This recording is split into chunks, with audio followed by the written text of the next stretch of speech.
This has to be the worst documentary ever made. But before we even get into that, I just want to say I think we are living in a straight goof troop timeline, because if you do anything wrong, all you got to do is make an apology video and you're pretty much off the hook. And if that's not good enough, then all you got to do is make a classic Netflix style documentary just like Draymond Green did. But before we get into all that good stuff, let's take a quick look at the clip at hand.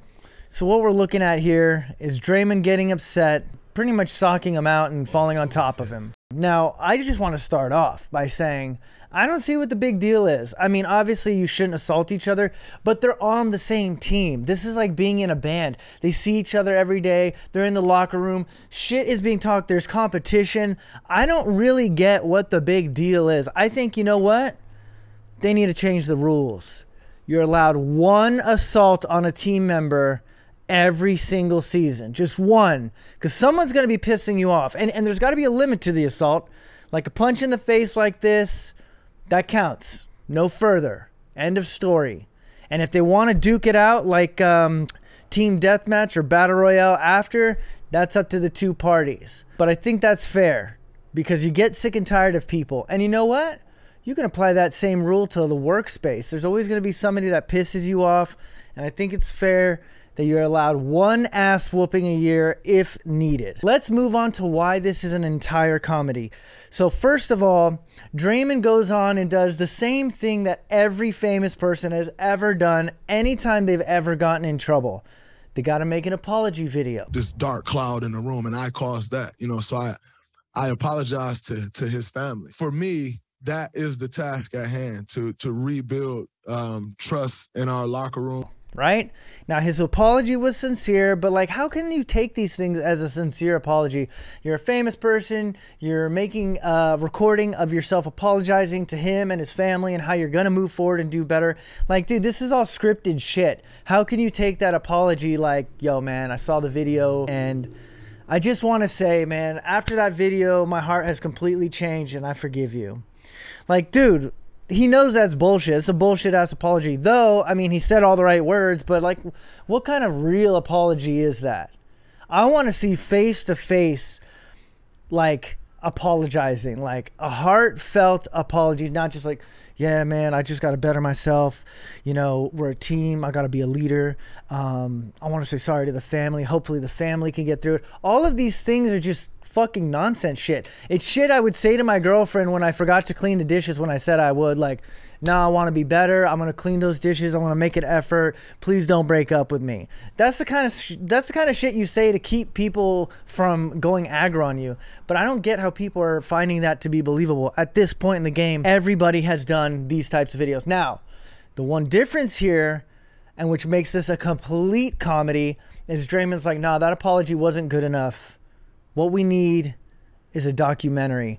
And then they proceeded to make probably one of the most pointless documentaries ever made. I'm going to play some of it for you, but just know it really just reminds me of a straight Dave Chappelle skit. Check this out. On October 5th, Draymond Green and teammate Jordan Poole got into a verbal altercation during practice. The incident ended with Draymond punching Poole in the face. The situation rocked the sports world and shook the Golden State Warriors to the core. Bro, tell me that doesn't sound just like this. Yo, Tanisha, it was good seeing you. Darius heard the comment and had a simple choice to make. Ignore what the man had said and take Tanisha home, or stay at the party and keep it real. Let's get down to the plot points of this documentary. In the very first few minutes, or first few or 10 or whatever, I think you're initially upset, you know, pissed off, which is why you have the reaction you have. So let me get this straight. The reason you punched somebody else in the face unprovoked was because you were pissed off? That just don't make no sense to me. I think in the first minutes, just upset, like, kind of not thinking about much except for what just happened. You know, and then you... First of all, what did just happen? It seems like almost nothing just happened, but we can assume these guys have been beefing for a while. Maybe he said something I don't know, maybe he just wanted to get into his face, but who fucking cares, all right? Let them beat each other up. They're big boys, they can handle it. Kind of move to the why, part of the process of why did this happen? And walking yourself through why, the different things that can get you to why what took place actually took place. Now, how do you feel and what do you feel about it? Because everyone still needs to process what happened. That can take time. Imagine you're Jordan and you're just watching this documentary and you're just watching him almost turning the whole thing like he's the victim, like, I had a problem and, I got mad. I don't know why it happened, so I had to figure out why it happened, and now that I figured it out, I just got to better myself. I got to be better, and, it's hard for me to do this. A video came out of Draymond Green at practice. TMZ released this video, Draymond punching Jordan Poole. This is the biggest crisis that we've ever had. That's not like one of those fights where you come back and you're great buddies. This is a bigger story than anyone wants to admit. That's not true. I don't see why they can't be great buddies after that. So what? He punched you in the face. Everyone that has a brother has probably punched their brother in the face. Just because they're family doesn't mean that they have to love each other. After you punch your brother in the face, it could even be hours after, and you're just like, you're forgiven. You guys are fine. Though I will say he did rock his socks. There's definitely a way that they can get back to being friends. Don't be silly. I actually woke up to the video. Once I woke up to the video,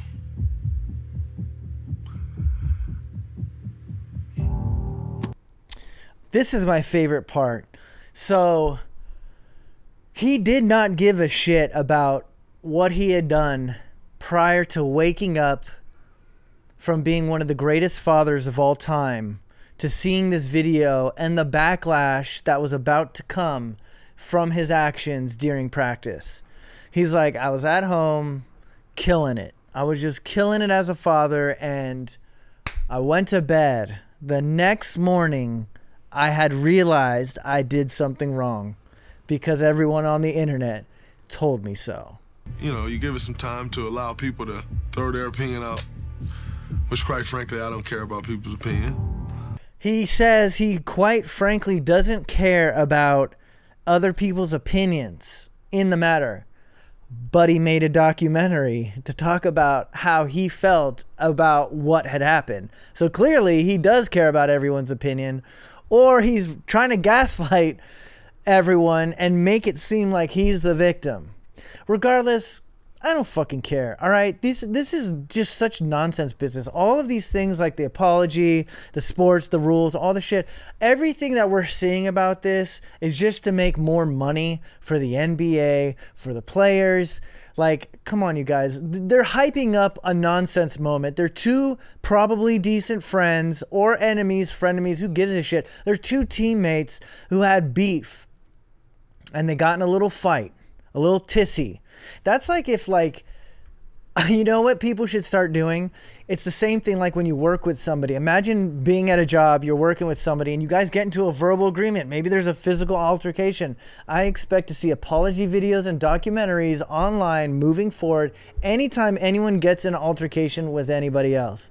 That's what this world needs. Like, if you get in a fight with somebody, whether it be your family members, your girlfriend, your boyfriend, a coworker, or just somebody on the street, you better follow it up with an apology video and a documentary. That's the only way you can be forgiven. I don't spend much time. I don't really read many tweets at all. And so I was just at home chilling with my children. Sparked by the leak of the video, the incident did blow up. It went viral. It was everywhere. It was front page news. I think that's pretty much all we need to know about this amazingly bad documentary. And the stupidity behind public apologies and public documentaries explaining why you did what you did. Hopefully we don't have to bear through another one of these when the next player cuts out a line. But if we do, I'll be right here ready to make a joke about it. I'm out. Ready to make a joke about it. I'm out.